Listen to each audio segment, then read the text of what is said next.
ibadətin ruhu ixlasdır. Dinin də ruhu var. İbadətin ruhu ixlasdır, bir də dinin ruhu var. Deyilən bir şeylər var. Dinin ruhudur. Onsuz din yoxdur.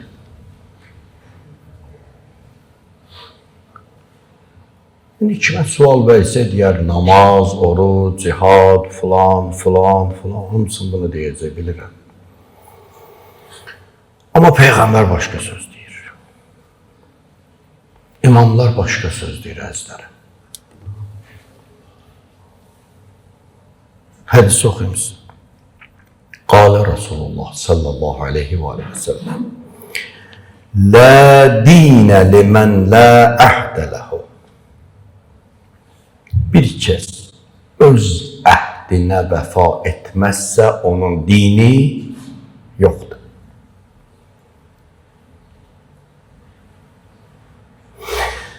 İmamlara müraciət eləsək bu haqda, görəcək imamlarda bu sözdür. Hər kəs əhdinə vəfa etməsə, əmanətə xəyanət etsə, dini yoxdur.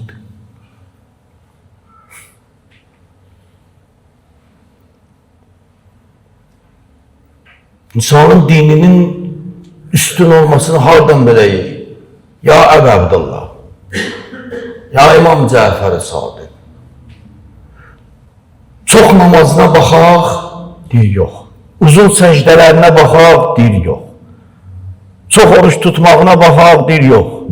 Bəs nəyə baxaq? Baxın, əhdlərinə vəfa edirlər, yoxsa yox. Əmanətə rəayət edirlər, vəfa edirlər, əmindirlər, yoxsa yox. Qəribədir, ha?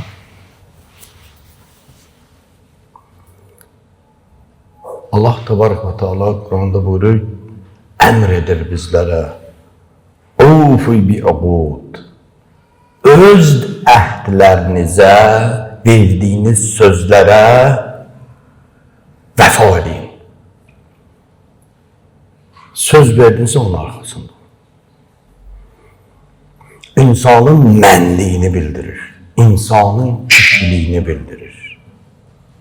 İnsanın şəxsiyyətini bildirir. İnsanın dinini bildirir. Verdiyin sözün arxasında olmaq. İndi iki mömin bir-birindən əhd eləyib.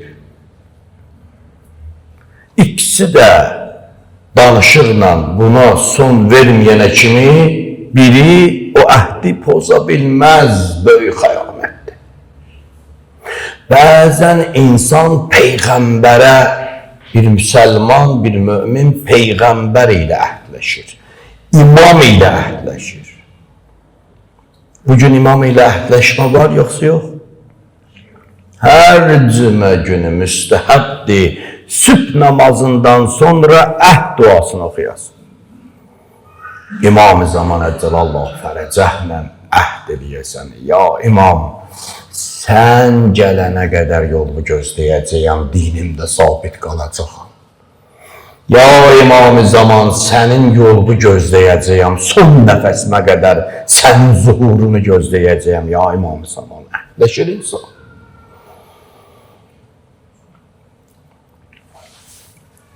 Bəzi insan Allah ilə əhd edir. Ən böyüdür də. Allah ilə əhd edir insan. Tövbənin özü bir növ əhdir. Allah ilə əhd eləməkdir. Tövbə etdim, ilahi. Sənin yoluna qayıtdım, sənə döndüm, sənə tərəf gəlirəm. Əgər insan Allaha tərəf getməsə, o qayıdışına əməl etməsə, Allahla olan əhdini nə etdi? Pozdu. Dinini atdı təhlükəyə.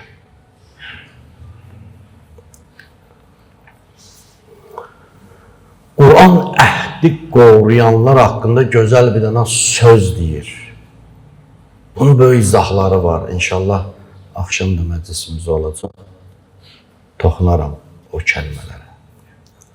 Buyurur Quran-ı Kərim, minəl mu'mininə ricalun. Möminlər içərisində bir qisim kişilər var. Sədəqu mə əhədullaha əleyhi. Allahla öz aralarında etdikləri əhdə sədaqət elədilər, yəni vəfa elədilər, doğrultdular. Buradakı kişi sözünü alimlər demirlər cins olaraq kişi, xislət olaraq kişi deyirlər. Bu qadın da ola bilər.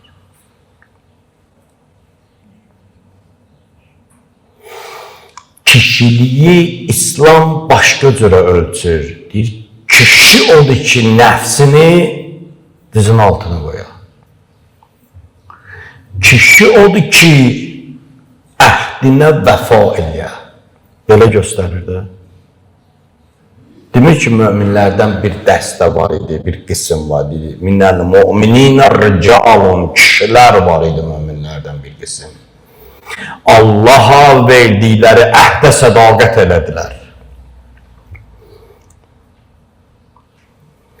Fəminhum mən qəza nəhbəhə. Onlardan bir qism canlarını verdilər bu yolda. Əhd belə bir şeydir ya. Elədiyin əhd, ən üstün əhd budur ki, o əhdi qoruyan zaman, malın da təhlükəyə düşsə, gərək malını verəsən, əhdi bu qoruyasan. Canını da lazım olsa verəsən, o əhdi qoruyasan. Onun üçün üstündə əhd qorumaq. Deyir, onlardan bir qismi buna əməl elədilər.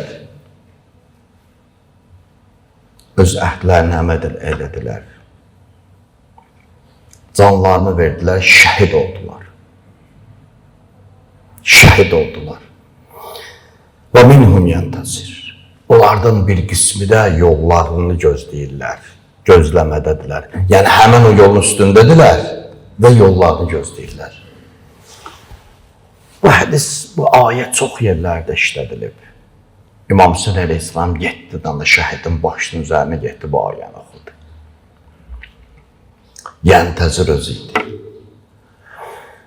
Amma bu zamanımız üçün, adətən bu günümüz üçün mən bunları, bu ayəni oxuyanda həmişə aprel şəhidləri düşür yadıma. Onlar öz əhdlərinə vəfa elədilər. Və minhum yəntəzir və bir qism də bunun yolunu gözləyir. Və əhdə vəfa eləməyin yolunu gözləyir. 44 günlük müharibədə də o birisləri gördük, yol gözləyənləri gördük. Elə biz də yol gözləyirik, elə deyil mi? Biz də Allahla əhd eləmişik, Allah, ilahi, hər zaman dinin təhlükəyə düşsə, biz canımızla onu qoruyacaq. Biz də onun yolunu gözləyirik. Biz də İmam-ı Zamanı gözləyirik. Və bizim bu günləri, bizim aprel şəhidlərinin 10-cu ilidir. Onlar doğrudan da böyük bir iş gördülər.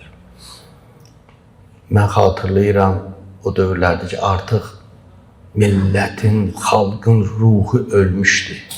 Qarabağdan bir nəzər olaraq artıq nə eləmişdilər? Düzdür, gözlərini çəkmişdik ki, bitdi də, tutardı bu söhbət. O aprel döyüşü,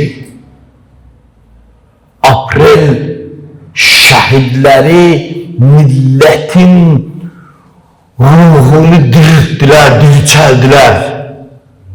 Allah Əmin Bağırova rəhmət etsin, Allah o ruhunu şad etsin. Xatırlayırsınız da onun dəfnində cavanlar, gənclər baxırdım, ay Allah, nə baş verdi görəsən, necə millətin ruhu dirildi. Mən kənddən danışıram və bütün Azərbaycanda bu baş verdi. Onlar bizim içimizdə bir dənə işıq yandırdılar ki, bu torpaqlar bir gün alınacaq, bu torpaqlar üçün can verən oğullar varsa bir gün alınacaq. Mən söhbətimi çox uzatmaq istəmirəm bu mövzuda. Sizlərə də təklif edirəm, həmişə olan kimi. İnşallah Cümə namazına qılaq, cümədən sonra kimin vaxtı olsa, gedək bizim əziz şəhidlərimizi ziyarət eləyək, onların timsalında bütün şəhidlərimiz üçün dua oxuyaq. Allah şəhidlərimizin məqamını uca eləsin, onların ailələrinə böyük səbir versin. Onları bizim başlarımızın tacıdır, biz bunu hər zaman qorumalıyıq, hər zaman şəhidlərimizi yad eləməliyik. Çünki əgər bir vətəni, bir torpağı, bir dəyəri qoruyan yoxdursa, onun üçün canını verən yoxdursa, o bir gün dəyərdən gedəcək. Əgər biz torpağımıza, vətənimizə, dinimizə, dəyərlərimizə dəyər vermək istəyiriksə, şəhidlərimizi ucaltmalıyıq, onları qorumalıyıq, onların hörmətlərini başda tutmalıyıq, qazilərimizə böyük ehtiram göstərməliyik ki, gənclərimiz bunu görüb daha da ruhlansınlar. Allah bizi şəhidlərin ziyarətindən uzaq salmasın. Bilirsiniz, şəhidin ziyarətinə getdikcə o da səni tanıyır. Bir gün qiyamətin günündə ki, ehtiyacın olacaq, o da deyəcək ki, onu tanıyıram, ona mənə gəlib yanımda günlərlə dua oxuyardı, məni yad eləyərdi. O şəfaətə nəsib olar, inşallah.